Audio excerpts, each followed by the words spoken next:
자, 오늘 설교 제목을 한번 따라 합시다. 사람을 잘 키워야 합니다. 예, 그렇습니다. 여러분, 예수님께서 이 세상에 오셔서 공생의 사역의 가장 중요한 초점은 뭐였냐면 사람을 키우는 것이었습니다. 그래서 예수님이 이 땅에 있어서 제일 먼저 하신 게 뭐죠? 제자를 선택하는 거였어요. 그래서 그 12제자에게 예수님은 쏟아 부으셨어요. 올인하셨다 이 말이에요. 여러분, 그 제자들 정말 별 볼 일 없어요. 우리 같은 똑같은 평범한 사람들이에요. 뭘 많이 배웠어요. 가진 게 뭐 있어요? 높은 자리에 있는 분이 어디 있습니까? 아무것도 아닌 그분들을 예수님은 선택하셔서 참된 제자로 양육해 주셨다 이 말이에요. 그래서 그 제자들이 은혜 받고, 여러분, 예수님이 돌아가신 후에도 여러분, 그들은 끊임없이 교회를 통해 사람들을 세워가고 사람들을 키워가는 일에 헌신했기 때문에 2000년 동안, 지난 2000년 동안 교회는 끊임없이 성장하고 오늘 기독교는 크게 부흥한 줄로 믿습니다. 그래서 교회는 사람을 키우는 일이 얼마나 중요한지 몰라요. 특별히 여러분, 믿음의 대가 이어져야 하는 것입니다. 하나님의 마음은 어디에 있느냐? 여러분들만 복받는 데 있지 않아요. 여러분보다 여러분 자녀들이 넥스트 제너레이션이 더 잘되고 더 복을 받고, 여러분 정말 사모하시면 아멘 하십시오. 그게 얼마나 중요한지 몰라요. 믿음의 대가 끊어지면 안 된다는 거죠. 축복이, 은혜와 사랑이 여러분 가문에 대대로 이어져 가야 될 줄로 믿습니다. 그게 하나님이 기뻐하시는 것입니다. 그런데 오늘 본문 말씀에 너무 하나님의 마음이 아프셨어요. 왜?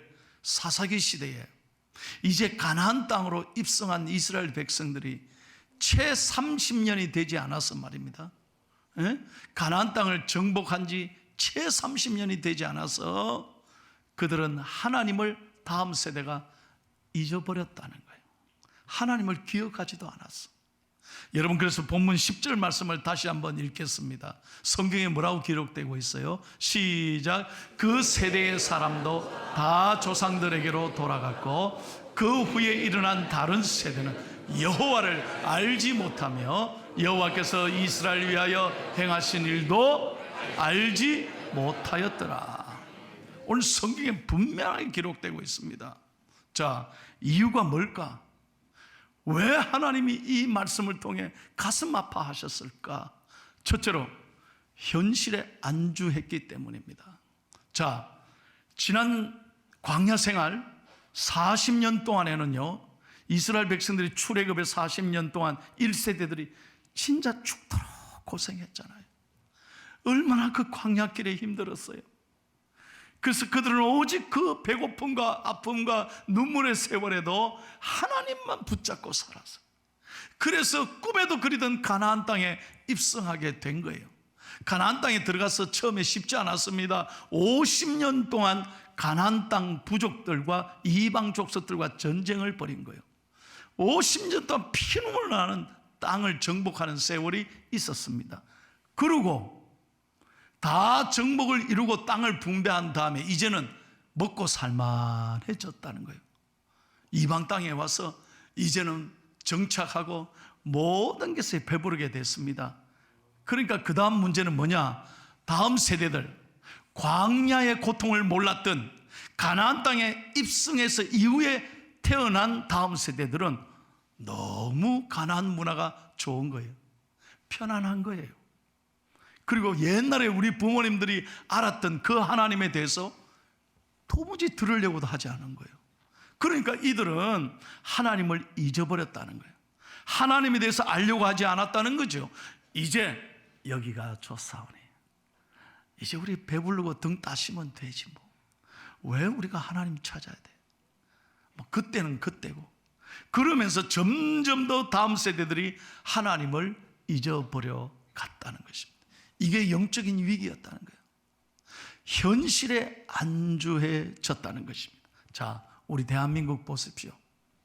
여러분, 우리 6.25 전쟁 후에 우리 부모님들 초창기에 우리 교회 믿음의 부모님들 어떻게 신앙생활 했습니까? 무슨 에어컨이 있습니까? 이런 좋은 시설이 어디 있어요? 무슨 난방이 있습니까? 이렇게 화려한 조명에, 영상에, 음향에 이렇게 완벽한 시설이 어디 있어요? 옛날에 우리 어른들은 마룻바닥에서 정말 배고픈 가난과 싸우면서 자식들과 하나님 앞에 눈물로 기도했습니다. 요즘 여러분 우리 세대들이 이 믿음을 압니까? 알기나 할까요?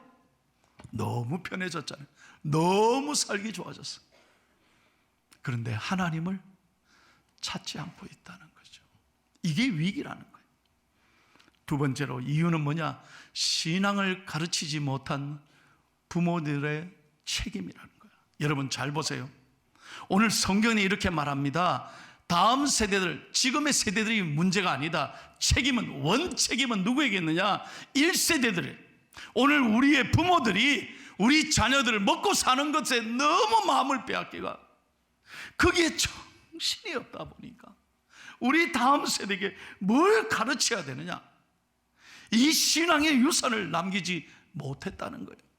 그래서 어떻습니까? 우리 부모님들은 지금까지 정말 사는데 바빴습니다. 지난날 세월 동안 눈물을 바쳐가며 여러분들 신앙을 지켜가며 우리 아이들 공부 잘 시키려고 뼈 빠지게 노력했습니다. 그래서 오늘이 있습니다. 그저 잘 커주겠지 그렇게만 생각했어요. 그러다 보니 신앙을 바르게 가르치지 못했어. 영적으로 잘 돌보지를 못했어. 우리 자녀들의 정신이나 인격에 대해서, 우리가 사랑에 대해서 더 따뜻하게 대해주지 못했습니다. 그래서 어떻게 했습니까? 야, 좋은 대학 가라, 좋은 직장에 가라, 세상의 성공만을 가르친 것 아닙니까? 그래서 부모들 가운데 이렇게 말하는 부모들도 있습니다. 야, 대학 가고 난 다음에 교회 가라. 대학이 더 중요하지 너. 그러니까 우리 아이들이 보십시오. 무엇이 중요한지를, 가치관을 똑바르게 정립을 못한 거예요. 주일 성수가 얼마나 중요한지 이걸 부모님으로부터 배워야 되는데, 그래서 안타깝게도 저는 목회하면서 제일 안타까운 거예요. 우리 재직들의 자녀들이 어릴 때는 이 교회에서 신앙생활 잘 자라고 잘 컸는데 서울 가면, 타 지방으로 가면 그때는 주일 성수를 어떻게 하는지, 도대체 교회에 나가고 있는지 우리 너무나 가슴 아프게 우리 자녀들을 잘 돌보지 못하고 있다는 거예요. 이게 하나님의 마음이라는 거죠. 그래서 저는 오늘 설교를 준비하면서 우리 교회가 앞으로 우리 자녀들을 잘 키우기 위해서 오늘 하나님이 우리에게 원하시는 게 뭘까?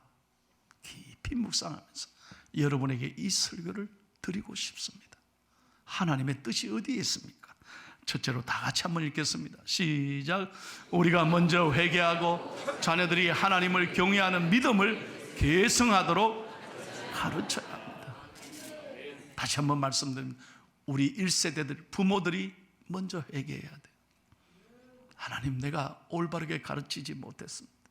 내가 우리 자녀들의 영혼을 위하여 올바르게 가르치지 못했습니다. 세상의 성공, 세상이 잘 되는 것, 돈 벌으라고는 했는데 하나님 예수 잘 믿어야 된다, 이걸 제대로 가르치지 못했습니다. 회개해야 된다는 거죠. 여러분, 구원은 내가 구원받았다고 자녀들이 구원받는 것 절대 아닙니다. 내가 예수 잘 믿으면 우리 아이들 잘 되겠지? 아닙니다, 여러분. 신앙은 1대1이에요. 자기 고백이 있어야 되는 거예요. 자기 확신이 있어야 돼요. 그래서 여러분 자녀들을 위해서 얼마나 눈물로 기도하고 있습니까? 자녀들의 영혼을 위하여, 신앙을 위하여 얼마나 기도하고 있는지 한번 돌아볼 수 있기를 바랍니다. 여러분 자녀들이 다니는 교회 이름 아십니까? 여러분 자녀들을 가르치는 담임 목사님 이름을 아십니까? 영적인 관심이 없는 거잖아요. 우리는 그래서 안 되는 거예요. 무엇이 중요한지 가치관이 흔들리는 세상에 우리가 살아가고 있지 않습니까? 세상의 성공이 아닙니다. 돈이 아닙니다. 오늘 중요한 것은 우리가 믿음으로 이 흔들리는 세상, 유혹이 많은 세상에 거룩한 하나님의 자녀들로 우리는 바르게 가르치고 기도해야 될 줄로 믿습니다. 성경에는 이렇게 말합니다. 로마서 12장 2절 다 같이 읽을게요. 시작. 너희는 이 세대를 본받지 말고 오직 마음을 새롭게 하고 변화를 받아 하나님의 선하시고 기뻐하시고 온전하신 뜻이 무엇인지 분별하도록 해라. 이 세대를 본받지 말라는 거예요. 우리는 흔들리는 세대, 흔들리지 않는 믿음의 자녀들로 잘 양육해야 할 줄로 믿습니다. 그러기 위해서 우리에게 중요한 건 우리 부모님 1세대들이 본을 보여야 되는 거예요. 잔소리 한다고 아이들을 바뀌는 게 아니에요. 여러분 한번 해보세요. 집에 가서 잔소리 한다고 변화가 일어납니까? 절대로 안. 본을 보여야 되는 거예요. 여러분 우리 예수님 보십시오. 요한복음 13장 14절 15절을 다 같이 읽겠습니다. 시작. 내가 주와 또는 선생이 되어 너희 발을 씻었으니 너희도 서로 발을 씻어주는 것이 옳으니 내가 너희에게 행한 것 같이 너희도 행하게 하려 하여 본을 보였네. 여러분 이스라엘은 우리가 잘 아는 대로 먼지가 얼마나 많은지 밖에 나갔다 오면 온 발이 새카만 거예요. 그러면 집에 들어가면 어떻게 해야 되느냐? 먼저 아랫사람이 윗사람에게 반드시 발을 씻어줘야 돼. 제자가 선생의 발을 씻어줘야 돼. 그게 룰이에요. 그런데 예수님은 그러지 않았어요. 야, 너희들 내 발을 씻어라. 그러지 않았어. 예수님 아무 말 말씀하지 않고 허리에 수건을 차고 세수에 대에다 물을 따서 예수님이 무릎 꿇고 제자들의 발을 씻겨주는 거예요. 사랑으로 섬김의 본을 보여주셨어요. 여러분 우리가 자녀들에게 말로 가르치지 말고 본을 보여줘야 이때 아멘 하면 좋겠습니다. 본을 보여줘야 우리 아이들이 나도 아빠 엄마처럼 나도 할아버지 할머니처럼 저렇게 예수 믿어야 되는데. 할렐루야. 은혜 되시면 아멘 합시다. 사랑해 주님이 날 사랑하시네. 내 모습 이대로 받으셨네. 사랑해 주님이 날 사랑하듯이 나도 우리 자녀들을 사랑하며 섬기리. 할렐루야. 내 자녀라고 내 거라고 착각하지 마세요. 하나님이 우리에게 주신 선물이에요. 이걸 잘 섬김을 통해서 예수님의 사랑이 흘러가도록 우리는 본을 보여야 할 줄로 믿습니다. 두 번째로 여러분 오늘 우리가 어떻게 해야 합니까? 다 같이 크게 한번 읽겠습니다. 시작. 은혜 되시면 아멘 합시다. 여러분 교회는 꿈을 꾸는 공동체인 거예요. 세상에 상처받은 사람, 낙심한 사람, 힘든 사람, 눈물 나는 사람이 어디 가서 위로받겠어요? 교회 오면 말씀 듣고 교회 오면 하나님의 사랑을 깨닫고 용기를 얻고 꿈을 꾸는 거예요. 할렐루야. 꿈은 꾸는 자에게 반드시 이루어질 줄로 믿습니다. 제가 여러분에게 자신 있게 말합니다. 제가 증인입니다. 나는 중학교 3학년 때 아버지 일찍 돌아가시고 정말 가난했다니까요. 우리 어머니가 시장에서 하루 벌어야 우리 세 식구가 먹고 사는 거예요. 형하고 나하고는 매일 라면을 하도 먹어. 내가 지금 불어가지고 살이 안 빠져. 근데 지금도 그때 생각해서 라면을 얼마나 좋아하는지 몰라요. 저는 정말 아버지가 무능했고 돈도 못 버시고 엄마가 고생하고 너무 앞길이 보이지 않았어요. 그래서 도대체 교회가 뭐 다른가 싶어서 교회 오면 위로가 되겠나 해서 중3학년 때 교복 입고 어머니가 그렇게 때리는데도 나 교회 간 거예요. 교복 입고 앉아서 예배드리는. 야, 예배드리니까 하나님 말씀이 얼마나 내게 힘이 되는지 몰라. 열아, 하나님이 너가 너를 사랑한다. 너는 앞으로 큰 일을 할 것이다. 내가 뭐 아버지가 돈이 있습니까? 뭐 아무것도 없는데 하나님 저에게 꿈을 주시더라고. 그런데 우리 담임 목사님, 내가 지금도 우리 그때 담임 목사님을 꼭 만나러 가요. 인사를. 그 담임 목사님이, 여러분 저는 믿지 않는 가정에 나 혼자 나오는 아들인데요, 담임 목사님 차별 안 하고 열아 이리 와. 저를 쓰다듬어 주시. 네 진짜 교회 나와서 고맙다고 나를 늘 쓰다듬어 줬어. 그 이후로 내 머리가 안 빠지는 거예요. 내가 진짜 간증합니다. 여러분, 내가 나는 아직까지 염색 안 합니다. 별로 믿지도 않네. 오리지널이에요, 오리지널. 그래도 이 포항에 와서 머리에 흰머리가 좀 많이 생겼어요. 나 염색 안 한다니까. 왜? 목사님이 어릴 때부터 나를 만졌어요. 이래 머리를 쓰다듬고 축복해주고. 그럴 때마다 나는 꿈을 꾸는 거야. 나도 우리 목사님처럼 훌륭한 목사님이 되겠다 서원한 거요. 그래 제가 지금 목사가 됐잖아요. 우리 장로님들이요, 그때 나를 안 믿는 가정에 내가 뭐 누구 내세울 것도 없는데 무시 안 하고 혼자 교회 다니는데 나보고 이래, 열아 니는 어떻게 교회 그래 잘 나오노? 고맙다 그러면서요, 꼭 교회 앞에 떡볶이 집이 있었는데 그 떡볶이 집에서 떡볶이를 그렇게 자주 사줘서 지금도 내가 떡볶이를 좋아하니다. 그래서 오늘의 제가 있다는 거예요. 교회 오면 차별하지 않습니다. 교회 오면 위로가 있습니다. 할렐루야. 교회 오면 꿈을 꾸는 거예요. 주여 지난밤 내 꿈에 배였으니 그 꿈 이루어 주옵소서. 할렐루야.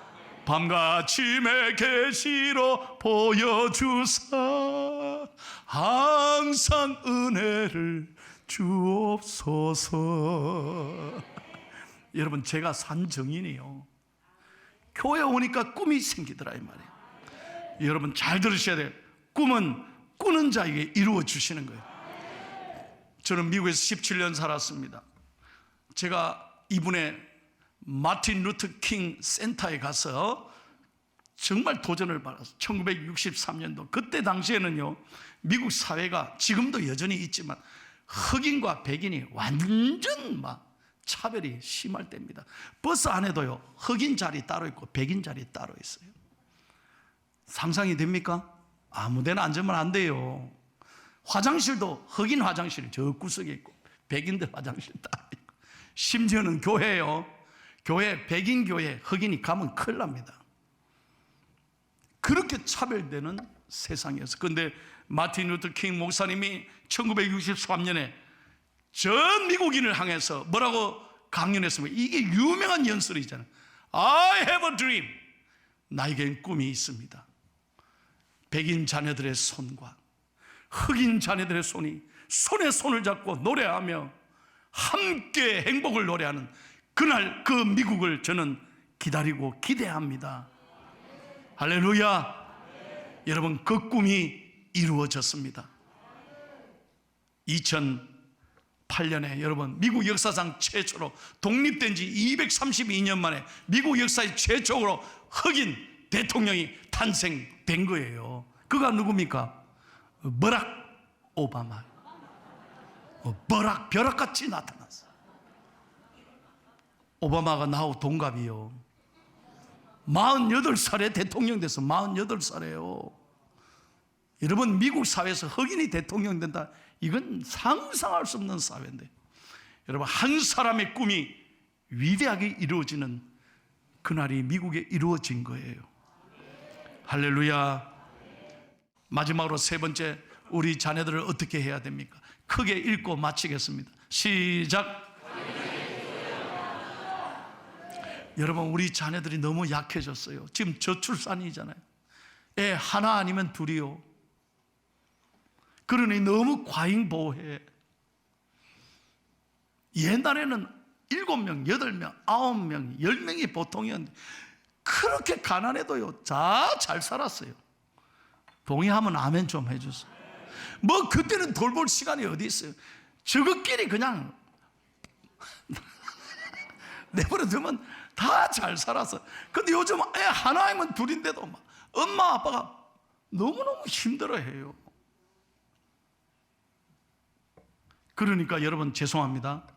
우리나라 OECD 국가 가운데 청소년 자살률이 세계 1위입니다. 이게 얼마나 가슴 아픈 일입니까? 아이들이 영적으로 정신적으로 너무 허약해졌다는 거죠. 그래서 어떤 조그만 어려움이 있더라도 흔들리는 거예요. 나약해진 거예요. 여러분, 유대인들, 이스라엘 사람들 부모님은 어릴 때부터 매일 하는 말이 있습니다. 애들에게 항상 하는 말 한번 따라해 보세요. 너는 사보라가 되라. 사보라가 뭔데요? 그림 보여드릴게요. 유대인의 그 햇볕이 쨍쨍하게 내리쬐는 사막에서 죽지 않고 밤 이슬만 먹고 생존하는 선인장이에요. 밤 이슬만 먹고. 이 사브라 선인장은 이 햇볕과 싸우면서 버티고 착 자라서 꽃을 피운다는 거예요. 그 꽃이 얼마나 아름다운지 몰라요. 그래서 부모님들의 아이들에게 너는 사브라 같은 사람이 되라. 얼마나 중요한 얘기인지 몰라요. 여러분, 우리는 좋은 대학, 좋은 직장 물론 중요하죠. 높은 연봉, 좋죠. 그러나 그것이 인생의 행복이 아니에요. 우리 자녀들을 믿음으로 강인하게 어떤 어려움에도 흔들리지 않는 아름다운 승리하는 담대하게 서가는 자녀들로 키워야 될 줄로 믿습니다. 마지막으로 설교를 마치면서 우리가 잘 아는 메가드 장군의 기도를 소개할게요. 여러분, 메가드 장군은, 우리가 잘 아는 메가드 장군은 자기 아들을 위해서 기도하면서 명문대학, 세상적인 성공을 위해 기도하지 않았어요. 여러분, 그 기도문을 여러분께 소개하고 설교를 마칩니다. 잘 보십시오. 오 주여, 내게 이른 자녀를 주십시오.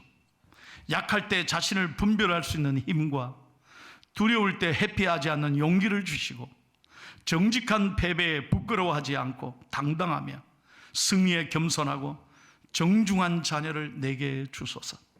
그를 쉽고 편안한 길로 인도하지 마시고, 잘 보세요. 그를 쉽고 편안한 길로 인도하지 마시고 시련에 억눌리고 내몰릴 때 도전하게 하시고 그가 폭풍 속에서도 일어설 줄 알며 실패한 자를 불쌍히 여길 줄 알게 하소서. 아버지의 기도예요. 얼마나 멋져요. 얼마나 감동적이에요. 오늘 우리 자녀들을 말씀과 기도와 사랑으로 이렇게 강인하게, 든든하게, 담대하게 잘 키워가야 될 줄로 믿습니다. 5월은 가정의 달입니다.